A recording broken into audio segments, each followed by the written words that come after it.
So welcome back. 30,000 രൂപ റേഞ്ചിൽ വരുന്ന ബെസ്റ്റ് ആയിട്ടുള്ള 4 ഫോൺസ്, അതായത് ബെസ്റ്റ് ക്യാമറ ഫോൺ വരുന്നുണ്ട്, ബെസ്റ്റ് ഗെയിമിംഗ് ഫോൺ വരുന്നുണ്ട്, ഒരു ഓൾറൗണ്ടർ, അങ്ങനെ എല്ലാ റേഞ്ച് ഫോൺസ് ഇതിൽ വരുന്നുണ്ട്. മെയിനായിട്ട് 4 ഫോൺസാണ് ഇൻക്ലൂഡ് ചെയ്തിട്ടുള്ളത്. സോ കൂടുതലായിട്ടൊന്നും പറഞ്ഞ് ടൈം വേസ്റ്റ് ഇല്ല. അപ്പോൾ നേരെ വീഡിയോയിലോട്ട്. ഫസ്റ്റത്തെ ഒരു ഫോൺ എന്ന് പറയുന്നത് നമുക്കിവിടെ ഫസ്റ്റ്, സെക്കൻഡ്, തേർഡ്, ഫോർത്ത് അങ്ങനെ പൊസിഷനും കാര്യങ്ങളൊന്നും പറയുന്നില്ല. 4 ഫോൺസ് പറയുന്നുണ്ട്. ഫസ്റ്റത്തെ ഒരു ഫോൺ എന്ന് പറഞ്ഞാൽ മോട്ടോറോയുടെ മോട്ടോ എഡ്ജ് 50 Pro എന്ന ഫോണാണ്. ഇതൊരു ഓൾറൗണ്ടർ ആയിട്ടുള്ള ഫോണാണ് ഈ ഒരു പ്രൈസ് റേഞ്ചിൽ എന്ന് പറയുമ്പോൾ. ഇതിൻ്റെ ഒരു ബാക്ക് ഡിസൈൻ എന്ന് പറയുന്ന ഒരു വീഗൻ ലെതർ ഫിനിഷ് ആയിട്ടാണ് വരുന്നത്. അത്യാവശ്യം നല്ല പ്രീമിയം ഗുഡ് ലുക്കിംഗ് ആയിട്ടുള്ള ഫോൺ തന്നെയാണ്.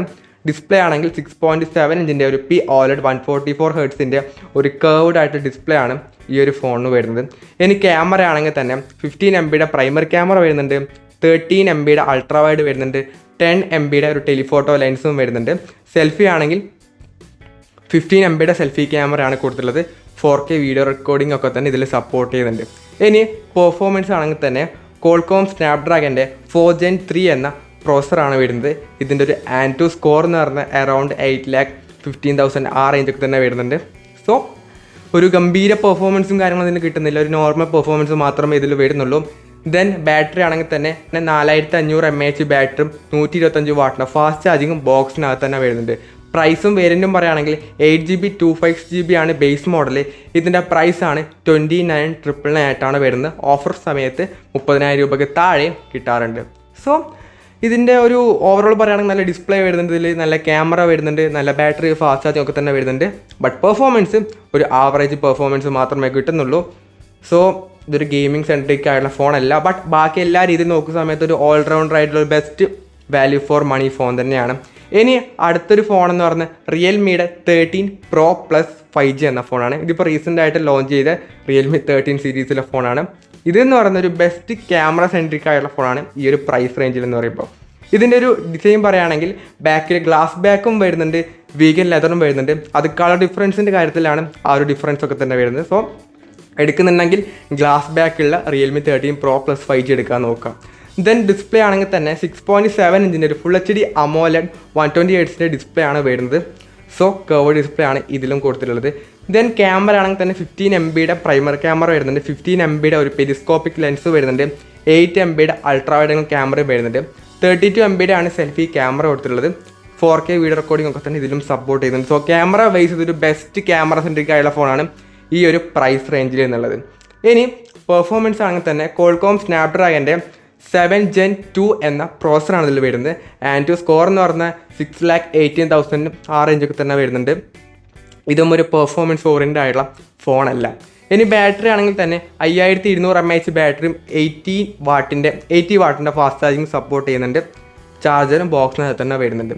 ഇനി പ്രൈസ് ആൻഡ് വേരിയൻറ്റ് പറയുകയാണെങ്കിൽ 8GB 256GB ആണ് ബേസ് മോഡൽ. ഇതിൻ്റെ ഒരു ഓഫർ പ്രൈസ് എന്ന് പറഞ്ഞാൽ 29,999 ഓഫർ പ്രൈസിൽ കിട്ടുന്നുണ്ട്. സോ ഈ ഒരു പ്രൈസ് റേഞ്ചിൽ ഒരു ക്യാമറ സെൻട്രിക് ആയുള്ള ഫോണാണ് നിങ്ങൾ നോക്കുന്നുണ്ടെങ്കിൽ ഒന്നും നോക്കണ്ട, റിയൽമി 13 Pro Plus 5G കണ്ണും പൂട്ടി എടുക്കാൻ പറ്റിയ ഒരു ബെസ്റ്റ് ക്യാമറ സെൻട്രിക് ആയുള്ള ഫോൺ തന്നെയാണ്.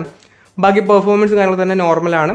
ക്യാമറ മെയിൻ പ്രിഫറൻസ് കൊടുത്തിട്ടാണ് നിങ്ങൾ 30,000 രൂപ റേഞ്ചിൽ ഒരു ഫോൺ നോക്കുന്നുണ്ടെങ്കിൽ ഈ ഒരു ഫോൺ തന്നെ നോക്കുക. സോ ബെസ്റ്റ് ആയുള്ള ഓപ്ഷൻ തന്നെയാണ്. ഇനി അടുത്തൊരു ഫോൺ എന്ന് പറയുന്നത് പോക്കോയുടെ F6 ആണ്. ഇതെന്ന് പറയുന്നത് ഒരു ബെസ്റ്റ് ഗെയിമിംഗ് സെൻട്രിക് ആയിട്ടുള്ള ഫോണാണ് അണ്ടർ 30K എന്ന് പറയുമ്പോൾ. ഇതിൻ്റെ ഒരു ഡിസൈൻ പറയുകയാണെങ്കിൽ പ്ലാസ്റ്റിക്കിൻ്റെ ബിൽഡാണ് കൊടുത്തിട്ടുള്ളത്. ഡിസ്പ്ലേ ആണെങ്കിൽ 6.67 ഇഞ്ചിൻ്റെ ഒരു AMOLED 120 Hz ഡിസ്പ്ലേ വരുന്നുണ്ട്. ഗൊറില്ല ഗ്ലാസ് വിക്ടേഴ്സിൻ്റെ പ്രൊട്ടക്ഷൻ ഒക്കെ തന്നെ ഡിസ്പ്ലേയിൽ കൊടുത്തിട്ടുണ്ട്. ഇനി ക്യാമറ ആണെങ്കിൽ തന്നെ 15 MB പ്രൈമറി ക്യാമറ വരുന്നുണ്ട്, 8 MB അൾട്രാ വൈഡ് വരുന്നുണ്ട്. അതുപോലെ തന്നെ ഫ്രണ്ട് ആണെങ്കിൽ 20 MB സെൽഫി ക്യാമറയും കൊടുത്തിട്ടുണ്ട്. 4K വീഡിയോ റെക്കോർഡിംഗ് ഇതിലും സപ്പോർട്ട് ചെയ്യുന്നുണ്ട്. ഇനി പെർഫോമൻസിൻ്റെ ഏറ്റവും ഹൈലൈറ്റ് ആയിട്ടുള്ള കാര്യമാണ് പെർഫോമൻസ് എന്ന് പറഞ്ഞാൽ കോൾകോം സ്നാപ്ഡ്രാഗൻ്റെ 8S Gen 3 എന്ന പ്രോസറാണ് ഈ ഒരു ഫോണിൽ കൊടുത്തിട്ടുള്ളത്. ആൻറ്റു സ്കോർ എന്ന് പറഞ്ഞാൽ അറൗണ്ട് 15 lakhിൻ്റെ എബോ ഒക്കെ തന്നെ വരുന്നുണ്ട്. അപ്പം അത്യാവശ്യം നല്ല ഒരു ഫ്ലാഗ്ഷിപ്പ് ഫോണിലൊക്കെ കിട്ടുന്ന ആ രീതിയിലുള്ള ഒരു പെർഫോമൻസ് ഈ ഒരു ഫോണിൽ കിട്ടുന്നതായിരിക്കും. സോ പെർഫോമൻസ് ഒരു രക്ഷയില്ലാത്ത ഫോണാണ്. അതുപോലെ തന്നെ 144 Hz റിഫ്രഷ് റേറ്റ് ഒക്കെ തന്നെ ഈ ഒരു ഫോണിന് വരുന്നുണ്ട്. ഇനി ബാറ്ററി പറയുകയാണെങ്കിൽ തന്നെ 5000 mAh ബാറ്ററിയും 90 വാട്ടിൻ്റെ ഫാസ്റ്റ് ചാർജിങ്ങും ബോക്സിനകത്ത് തന്നെ വരുന്നുണ്ട്. പ്രൈസും വേരിയൻറ്റും പറയുകയാണെങ്കിൽ 8GB 256GB വേരിയൻ്റ് ആണ് ബേസ് മോഡൽ. ഇതിൻ്റെ പ്രൈസ് 29,999 ആയിട്ടാണ് വരുന്നത്. അപ്പോൾ 30,000 രൂപ റേഞ്ചിൽ ഒരു ഗെയിമിംഗ് ഫോണാണ് നോക്കുന്നുണ്ടെങ്കിൽ പോക്കോയുടെ F6 ബെസ്റ്റ് ആയിട്ടുള്ള ഓപ്ഷനാണ്. വേറെ ഒരു ഫോൺ നോക്കണ്ട, പോക്കോയുടെ F6 കണ്ണും പൂട്ടി എടുക്കാൻ പറ്റിയ ബെസ്റ്റ് ആയിട്ടുള്ള ഓപ്ഷനാണ്. ഇനി ഈ ഒരു ലിസ്റ്റിലെ ഏറ്റവും ഫൈനലായിട്ടുള്ള ലാസ്റ്റ് ആയിട്ടുള്ള ഫോൺ എന്ന് പറയുന്നത് OnePlusന്റെ Nord 4 ആണ്. ഇതും ഒരു പെർഫോമൻസ് ഓറിയൻറ്റഡ് ആയിട്ടുള്ള ഫോൺ തന്നെയാണ്. ഇതിൻ്റെ ബാക്ക് എന്ന് പറയുന്ന മെറ്റൽ ബാക്ക് ആയിട്ടാണ് വരുന്നത്. പണ്ടത്തെ ഫോണിലൊക്കെ ആയിരിക്കും മെറ്റൽ ഡിസൈനൊക്കെ വരാറ്. പക്ഷേ ഇപ്പം റീസെൻ്റ് ആയിട്ട് OnePlusൻ്റെ ഈ ഫോണിൽ മെറ്റലിൻ്റെ ബാക്കാണ് കൊടുത്തിട്ടുള്ളത്. നല്ല ബിൽഡ് ക്വാളിറ്റിയും കാര്യങ്ങളൊക്കെ തന്നെ വരുന്നുണ്ട്.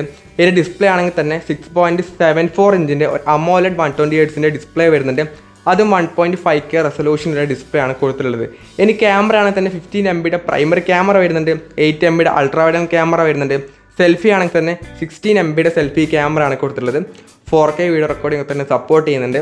ഇനി പെർഫോമൻസ് ആണെങ്കിൽ തന്നെ Qualcomm Snapdragonൻ്റെ 7+ Gen 3 എന്ന പ്രോസസ്സറാണ് ഇതിൽ വരുന്നത്. ആൻഡ് സ്കോർ എന്ന് പറഞ്ഞാൽ അറൗണ്ട് 14 lakhs ഒക്കെ തന്നെ വരുന്നുണ്ട്. നേരത്തെ പറഞ്ഞില്ല, പെർഫോമൻസ് ഉഗ്രം തന്നെയാണ് ഈ ഒരു ഫോണിൻ്റെ എന്ന് പറയുന്നത്. ഇനി ബാറ്ററി ആണെങ്കിൽ തന്നെ 5500 mAh ബാറ്ററിയും 108 വാട്ടിൻ്റെ ഫാസ്റ്റ് ചാർജിങ്ങും ഈ ഒരു ഫോൺ സപ്പോർട്ട് ചെയ്യുന്നുണ്ട്. ദെൻ പ്രൈസും വേരിയൻറ്റും പറയുകയാണെങ്കിൽ 8GB 128GB ആണ് ബേസ് മോഡൽ. ഇതിൻ്റെ പ്രൈസ് 29,999 ആയിട്ടാണ് വരുന്നത്. അപ്പം ഈ ഒരു പ്രൈസ് റേഞ്ചിൽ ഇതൊരു മറ്റൊരു ബെസ്റ്റ് ആയിട്ടുള്ള ഒരു പെർഫോമൻസ് ഓറിയൻറ്റഡ് ആയിട്ടുള്ള ഫോൺ തന്നെയാണ്. ബട്ട് ഇതിൽ നല്ല ഡിസ്പ്ലേയും കാര്യങ്ങളൊക്കെ തന്നെ വരുന്നുണ്ട്. അത്യാവശ്യം നല്ല ഫാസ്റ്റ് ചാർജിങ്, കുറച്ചും കൂടെ ബെറ്റർ ആയിട്ടുള്ള ഫാസ്റ്റ് ചാർജിങ് ഒക്കെ തന്നെ വരുന്നുണ്ട്. അപ്പം ഓവറോൾ ആയിട്ട് പറയുകയാണെങ്കിൽ ഈ ഒരു പ്രൈസ് റേഞ്ചിൽ ബെസ്റ്റ് വാല്യൂ ഫോർ അല്ലെങ്കിൽ ഒരു ഓൾറൗണ്ടർ ആയിട്ടുള്ള ഫോൺ എന്ന് പറഞ്ഞാൽ മോട്ടറോളയുടെ Edge 50 Pro എന്ന ഫോണാണ്. ബെസ്റ്റ് ഗെയിമിംഗ് എന്ന് പറയുന്നത് പോക്കോയുടെ F6 ആണ്.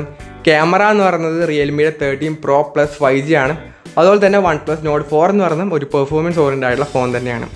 അപ്പം ഇതാണ് ഇപ്പം റീസെൻ്റ് ആയിട്ടുള്ളതിൽ ഒരു ബെസ്റ്റ് വാല്യൂ ഫോർ മണി ഫോണായിട്ട് എനിക്ക് തോന്നിയിട്ടുള്ളത് 4 ഫോൺസ് എന്ന് പറഞ്ഞാൽ. ഇത് കൂടാതെയും ഒരുപാട് ഫോൺസ് ഉണ്ട്. സോ ഞാൻ എൻ്റെ സജഷനാണ് ഈ ഒരു വീഡിയോ പറയുന്നത്. സോ ഈ ഒരു വീഡിയോ എന്നത്തെ പോലെ യൂസ്ഫുൾ ആയെങ്കിൽ ലൈക്ക് ചെയ്യുക, ഷെയർ ചെയ്യുക, സബ്സ്ക്രൈബ് ചെയ്യുക. So it's your friend Abhinav signing off. By.